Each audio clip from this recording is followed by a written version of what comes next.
Hey guys, Ajax here, and today we're going to talk about a project I'm working on, which is basically how to avoid the warranty on your Ruger Super Blackhawk.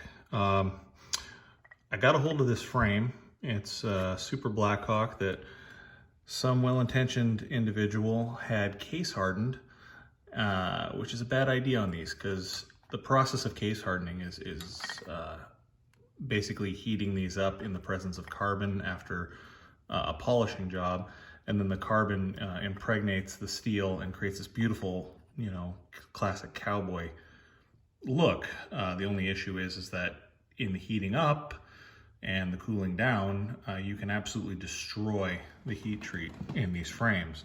So this being a 44 Magnum Super Blackhawk, they loaded it up with some high-powered loads and promptly shattered the frame. So interestingly enough, the weakest part on the Ruger Super Blackhawk is actually straight down through the breech face. If you look, the screw hole lines up with an awful lot of the cuts and the voids in the frame. That's actually how it's done. It would be interesting to see if they ever redesign that. Probably not gonna at this point. They're perfectly strong if you don't do horrible things to them. But since horrible things have been done to this one, and I already sent it back to Ruger, mostly just to get the humorous response from them when they sent it back and said, "Look, we know what you did to it. We're not going to warranty the frame." What we're going to do is we're actually going to weld this back together. And it's never going to run full power loads again. That's just not in the cards. It's incredibly unsafe. But what we can do is build a 22 out of it, essentially.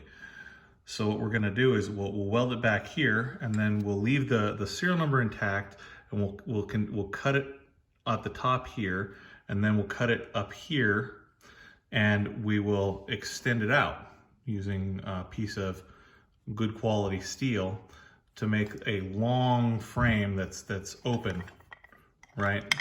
So from here out to here. Probably gonna remake the lower portion of this this little block here, so everything below the little dot, the little takedown, and then this will be the front part. So it'll still have this shape with the ejector housing, and it'll still have the base pin retention, because I think that's a good useful thing. But it'll just continue out at this same thickness basically for this whole piece. So we're going to add 4 inches basically to this, and then stay with me. What we're going to do is take a 44 cylinder and we're going to make 22 caliber barrel liners that are offset. So the bore on them is actually going to be shifted so that the standard firing pin can hit it. Another option we could have is simply replacing the conventional breech face and firing pin with a slotted one that would strike a center-mounted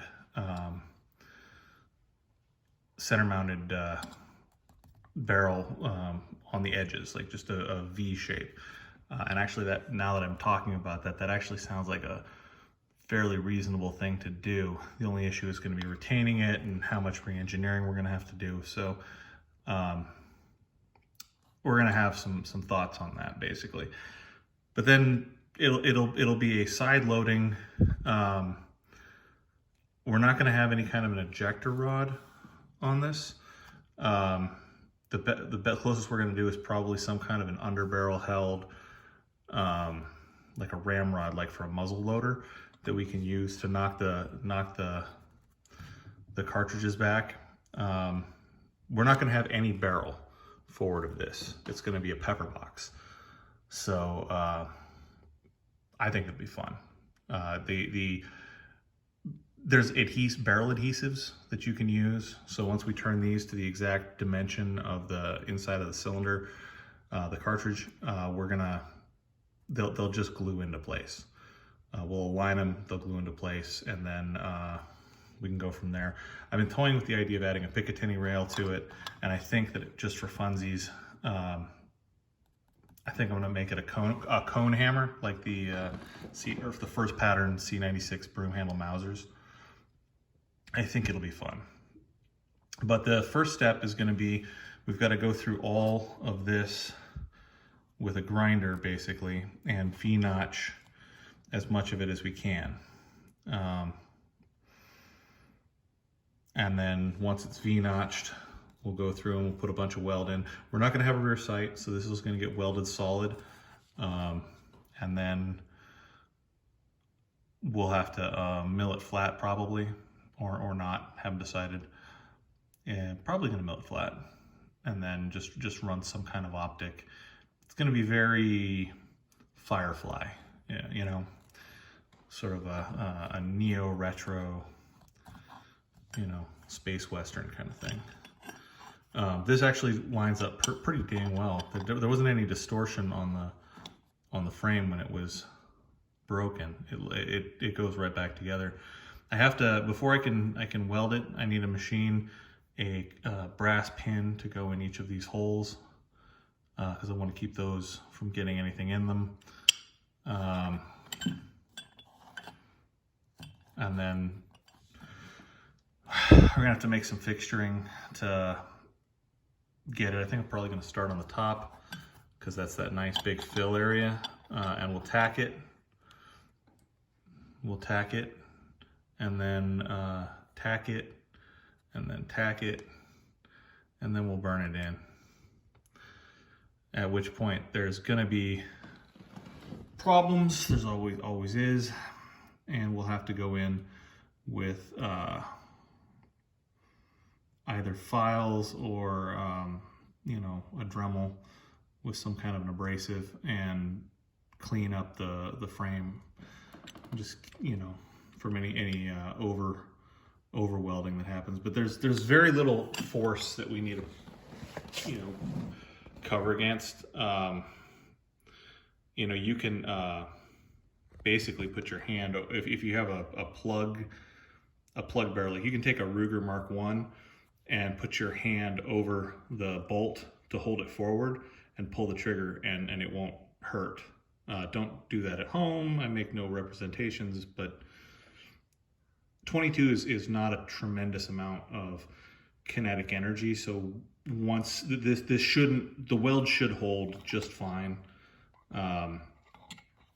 If it becomes necessary, I can add a reinforcing strap across the sides up here, or you know, put something on the side of this, on the side, a plate on the side. But I really want to preserve all the markings because I really still want it to be a Ruger at the end of the day. And then, you know, make it fun. Anyway, a lot of work to do. Going to be a fairly low priority project, but we're gonna start grinding on it and getting the welds done on this. I still have to come up with a 44 mag cylinder, or 45 long colt cylinder actually would be pretty good, because that's I think 44 mag is what, 428 bore, and then 45 is true 45, so it's got to have more room for 22 wall. But whatever we can get that's the biggest bore of the cylinder, that's easiest to come by, we'll go with. I need to get a hammer, I need to get a trigger, I need to get all the internals, so I might go to just get a cut up police gun and use that if I can find one. Not going to need a base pin. That's gonna, you know, not going to need the ejector housing, not going to need a barrel, but I will need the takedown pin. I think that'll be fun to keep, and probably wind up doing something with this hole and like turn a brass sleeve or something that, you know, will be slotted, so it's got like you could use a coin to close it or something, to screw it in or something, just for, you know, coolness. A couple of brass accent pieces would be real cool. Like, I think it would be cool to have the cone in brass, the little barrel fitting in brass. Maybe, and I don't want to leave the base pin in brass. The rest probably just in steel. and then we'll decide, you know, if anything gets plated or what. Yeah, that's where we're at. This will be a fun one. So, projects, getting back on them. Fun.